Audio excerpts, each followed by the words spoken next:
안녕하세요. 오늘 이제 DTS 벌써 6번째 시간이에요. DTS가 이제 오늘을 하면 2번이 더 남았어요. 여러분의 삶 속에서 얼마나 하나님의 말씀이 더 가까워졌는지 참 궁금합니다. DTS를 만나서 했으면 좋겠는데 이 코로나가 진짜 끝날 생각을 안 하네요. 자, 그러면 오늘도 지난 시간에 여러분이 저한테 보내준 그런 메시지를 좀 소개하면서 좀 진행을 해볼게요. 어떤 친구 이렇게 보냈어요. 화요일 묵상을 하면서 이런 메시지를 줬어요. 저는 베드로처럼 예수님을 배신하지 않게 해주세요. 그리고 또 한 친구는 삶 속에서 하나님을 기억하고 감사하며 살아가게 해주세요.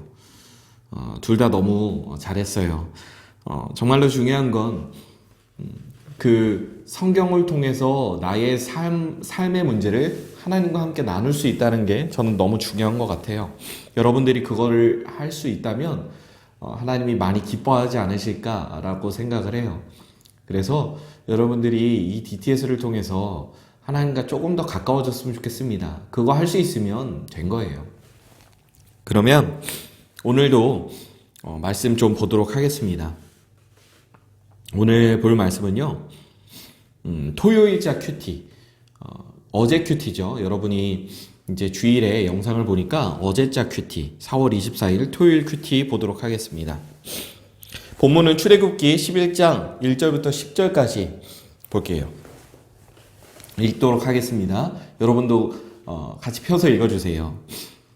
여호와께서 모세에게 말씀하셨습니다. 파라오와 이집트에 내릴 벌이 한 가지 더 있는데 그 벌을 내린 다음에야 그가 너희 모두를 이집트에서 내보낼 것이다. 그가 너희를 내보낼 때는 완전히 다 쫓아내버릴 것이다. 너는 이스라엘의 모든 남녀 백성들을 시켜서 이웃 사람들이 은과 금으로 만든 물건을 그들에게 주도록 요청하게 하여라. 여호와께서는 이집트 사람들이 이스라엘 백성을 좋아하게 만드셨습니다. 파라오의 신하들과 이집트 백성들은 이미 모세를 위대한 사람으로 생각하고 있었습니다. 모세가 파라오에게 말했습니다. 여호와께서 이렇게 말씀하셨습니다. 오늘 밤 자정쯤에 내가 이집트 온 나라를 다닐 것이니 이집트 땅에서 처음 태어난 것은 모두 다 죽을 것이다. 보좌 위에 앉아있는 파라오의 처음 태어난 아들로부터 맷돌질하는 여자 노예의 처음 태어난 아들까지 죽을 것이며 가축의 처음 태어난 것까지 다 죽을 것이다. 이집트 온 땅에서 크게 울부짖는 소리가 들릴 것인데 그런 소리는 전에도 없었고 앞으로도 없을 것이다.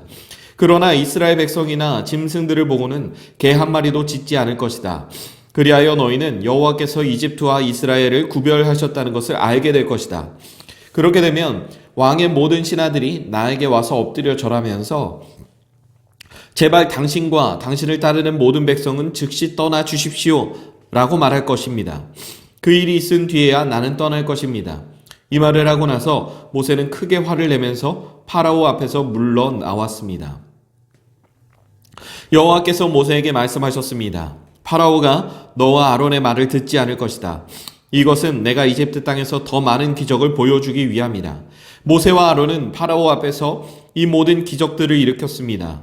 그러나 여호와께서 파라오가 고집을 부리도록 내버려 두셨으므로 그는 이스라엘 백성들을 자기 땅에서 내보내려 하지 않았습니다. 라는 내용이에요. 여러분, 우리가 좀 흐름으로 성경을 좀 봤으면 좋겠어요. 제가 무슨 말 하고 싶은 거냐면, 이제 이번 주 본문 내내 이제 그 내용이 나왔잖아요. 애굽에 내려진, 그러니까 이집트에 내려진 재앙들. 우리가 보통 10가지 재앙이라고 부르는 것들인데요. 10가지 재앙 중에 이제 9가지 재앙까지는 끝났어요. 10가지 재앙 중에 9가지 재앙은 끝났는데, 10번째 재앙을 내리기 전에 모세가 파라오, 그러니까 바로 왕에게 찾아가서 하는 말이에요. 상식적으로 한번 생각해 보자고요. 9번째 재앙까지 말한 대로 전부 다 이루어졌어요. 근데 10번째 재앙은 엄청나게 무서운 재앙이에요. 그런데도 말을 듣지 않아요. 그리고 더 무서운 건 9번째 재앙이 흑암재앙이라는 거거든요. 흑암재앙이라는 건 이집트에서 최고로 섬기는 신이 바로 태양신이에요. 그러니까 태양을 하나님께서 3일 동안 가리셨다는 건 무슨 말이냐면 이집트 사람들이 믿는 최고의 신의 능력을 빼앗아 버리셨다는 의미죠. 그러면 이집트 사람들은 당연히 이걸 두려워해야 되는데 무슨 일이 있었는지 두려워하지 않아요. 그러면 이제는 하나님을 인정하고 이스라엘 백성들을 보내야 하는데 이제 파라오의 마음은 이제 그 마음이 드는 거예요.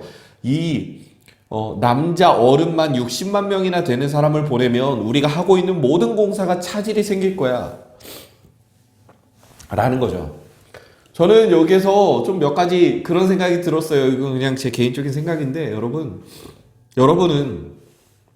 앞으로 나이를 먹고 어떤 일을 하든 사람을 좀 소중히 여기는 사람이 됐으면 좋겠어요. 일을 위해 사람을 사용하는 사람보다는 사람을 조금 소중히 여기는 그런 사람들이 됐으면 좋겠어요. 이 세상을 살면요, 어떤 목표로 하는 목표로 하는 그 목표를 달성하기 위해서 사람들을 무자비하게 마구잡이로 부릴 수 있어요. 그렇지만 여러분은 그러지 않았으면 좋겠습니다. 다시 돌아가서요, 우리가 살펴봐야 되는 중요한 내용이 뭐냐면 파라오 왕이 이스라엘 백성들을 보내지 않았다는 거. 이미 9번째 재앙까지의 무서움을 봤는데도 이스라엘 백성들을 보내려 하지 않았다는 거. 하나님이 무서운 경고를 모세를 통해서 하시는데도 이 말을 듣지 않았다는 게 사실 지금 너무 중요한 일이거든요. 자, 그러면 우리가 여기서 중요한 생각을 해야 돼요. 그게 뭐냐면 이스라엘 백성들이 가겠다고 하는 이 간단한 말, 파라오 왕이 왜 이 말을 듣지 않았는가? 하나님이 말씀하셨죠. 이것은 내가 이집트 땅에서 더 많은 기적을 보여주기 위함이다. 성경을 볼 때, 본문을 볼 때 두 가지를 염두에 두라 그랬어요. 하나님이 어떤 분인지, 그리고 그 안에 나오는 어떤 사람의 모습을 통해서 우리가 얻을 수 있는 교훈은 무엇인지, 그리고 하나님의 모습을 통해서 얻을 수 있는 교훈. 그러니까 성경을 파악할 때 정말 중요한 거, 사람을 보고 그리고 하나님을 보고, 이 두 가지만 제대로 되면 성경을 보는데 무리가 없어요. 하나님을 보면 하나님은 어떤 하나님이죠? 파라오의 마음을 엄청나게 완고하게 하셔서 하나님의 말씀을 듣지 않게 하셔서 하나님은 이집트에 놀라운 기적을 더 행하실 것이다 라고 말씀하셨고, 여기에 나오는 파라오는 하나님의 말씀을 끝까지 듣지 않는 모습을 보여주고 있죠. 이 세상이 가면 갈수록 그렇게 될 거예요. 끝까지 하나님을 거부하고 끝까지 하나님을 저주하고 끝까지 어떻게 보면 죄 없는 사람들을 끝까지 괴롭히는 사람들이 있어요. 회개할 기회가 있는데도, 하나님의 능력을 봤는데도, 하나님이 어떤 분이라는 걸 경험했는데도 돌이키지 않는 사람들이 있어요. 여러분, 우리는 그걸 좋아해요. 뭐냐면 권선징악이라고 하는 거. 그게 뭐냐면 우리가 옛날에 볼 수 있는 우리나라의 대부분의 동화가 다 권선징악이에요. 나쁜 일을 하면 나중에 벌을 받고 착한 일을 하면 나중에 복을 받는다. 그래서 선을 권하고 악을 징벌한다 라는 그런 뜻으로 이제 권선징악이라는 말을 쓰는데요. 여러분, 그래서 그런지 우리는 드라마를 볼 때도 뭔가 나쁜 사람이 나중에 벌 받고 착한 사람이 나중에 좋게 끝나는 해피엔딩을 좋아해요. 그게 우리가 이 세상을 살아가면서 당연하게 생각하는 어떤 중요한 가치거든요. 그런데 이 세상을 살면 당장 여러분들이 느낄 거예요. 야, 저렇게 선생님 눈앞에서 잘하는 척 속이는 사람, 저 컨닝하는 사람, 다른 친구들 괴롭히면서 돈 뺏는 사람, 왜 잘 되지? 야, 저렇게 정직하게 살려고 하는데 왜 하느님마다 잘 안 되는 것 같지? 라고 하는 일들이 있을 거예요. 그런 일들은 여러분이 나이를 먹으면 먹을수록 심해질 거예요. 나쁘게 사는데 야, 왜 잘 될까? 야, 저 사람은 착하게 사는데 왜 안 될까? 여러분, 그때마다 기억했으면 좋겠어요. 하나님은 파라오처럼 하나님의 말씀을 끝까지 거부하는데도 이집트라는 아주 강력한 나라를 세우는 사람도 세우세요. 왜 그럴까요? 이게 정말 무서운 거예요. 우리의 삶의 목표가 이 땅에서의 삶이 끝이라면 그거는 불합리한 거예요. 그거는 말도 안 되는 거죠. 그런데 우리의 영원한 삶은 저 하늘나라에 있는 것이기 때문에 여러분, 우리가 기억해야 되는 건 뭐냐면요, 이 땅에서 내가 뒤처진다고 영원히 뒤처지는 건 아니라는 거예요. 왜 뒤처졌는가라는 이유가 저는 되게 중요하다고 생각해요. 그리고 왜 잘 되는가라고 하는 그 이유도 되게 중요해요. 여러분들이 성적을 잘 받았어요. 그러면 이 이유가 중요해요. 공부를 열심히 했는가? 공부를 열심히 안 하고 컨닝을 했는데 성적을 잘 받으면 그건 축복이 아니라 여러분 저주예요. 왜 그런지 아세요? 컨닝을 했는데 안 걸렸다. 성적이 잘 나왔다. 야, 잘 됐다가 아닌 거죠. 여기서 여러분들이 중요하게 생각해야 되는 건 뭐냐면, 하나님은 때때로 하나님의 말을 듣지 않고 나쁘게 살아가는 사람들을 되게 잘 되게 하시는데, 그 이유가 뭐냐면 그 사람들이 회개 못하게 하려고요. 사람들은 본인이 하는 일이 되게 잘 되면 내가 하는 게 무조건 옳다고 생각을 해요. 내가 옳고 저 사람들은, 저 안 되는 사람들은 틀렸어 라고 생각을 하는 경향이 있어요. 그러니까 잘 되면 기고만장해진다고 말하거든요. 그런데 여러분, 잘 돼서 기고만장해지는 게 사실 우리가 영원한 삶을 살아가는 데 있어서 정말 하나도 중요하지 않아요. 그런데 그것이 중요하다고 말하는 것 자체가 잘못됐다는 거죠. 때때로 하나님은 그 사람이 너무 잘 되게 하셔서 회개할 수 있는 생각조차 못하게 하실 때가 있어요. 여러분, 파라오 입장에서 한번 생각해 보자고요. 여태까지 인생 속에서 안 된 게 없었어요. 내가 명령하면 다 됐고 내가 마음먹은 일은 다 할 수 있었어요. 그런데 갑자기 안 되는 장애물이 생기게 되는 거예요. 한낱 노예에 불과한 사람들한테 한번 져주면 내 이름이 더럽혀지고 내 자존심이 구겨질 거라고 생각을 한 거예요. 그리고 또 하나 생각해 보자고요. 아홉 번째 재앙까지 파라오가 무슨 피해를 입었나요? 물론 나라에는 여러 가지 재앙을 맞았지만 파라오 왕은 그냥 짜증나는 정도였지 그로 인해서 엄청나게 큰 피해를 입지는 않았어요. 그러니까 파라오가 끝까지 기고만장했던 거죠. 그러니까 파라오는 한 번 더 자존심을 세웠는데 이것이 본인을 망하게 하는 길이라는 걸 몰랐던 거죠. 이 땅에서 잘 되는 것 같이 보이는 게 중요한 게 아니에요. 여러분, 중요한 건 하나님 앞에서 여러분이 지금 정직하게 살아가고 있느냐가 중요합니다. 하나님은 그렇게 하나님 앞에서 여러분 그러면서 노력하지 말라는 이야기가 절대 아니에요. 최선의 노력을 기울이세요. 그렇지만 정직하게 하세요. 여러분, 컨닝하고 싶은 유혹이 들 때 다른 친구들 다 컨닝하는데 라고 생각이 들어도 절대 하지 마세요. 정직하게 하세요. 나는 엄청 노력했는데 등수가 잘 나오지 않았어. 그런데 여러분 최선을 다했고 정직하게 쓰면 하나님이 여러분을 기뻐하실 거예요. 여러분 정말로 그것 하나 생각했으면 좋겠습니다.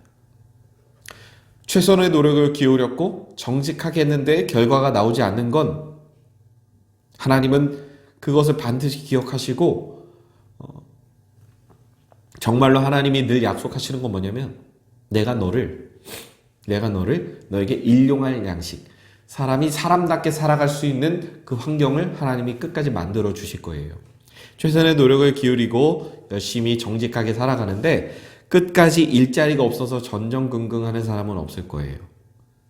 최선의 노력을 기울이면서 제가 여러분들한테 이렇게 살면 부자가 된다는 말은 절대 못하겠어요. 그런데 한 가지 약속할 수 있어요. 이거는 하나님의 약속이기 때문에 그런 사람들 중에 이 세상 속에서 어른들 흔히 그런 말씀 하시잖아요. 사람 구실하고 산다. 여러분들이 어떤 직업을 가지고 노력을 하면서 살아갈 수 있는 환경을 하나님이 반드시 주실 거예요.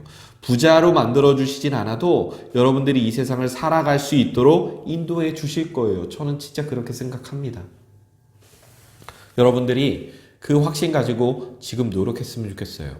저는 여러분들이 나와 함께 신앙생활했던 여러분들이 어디 가서 유명한 사람이 되는 것을 저는 기뻐하지 않아요.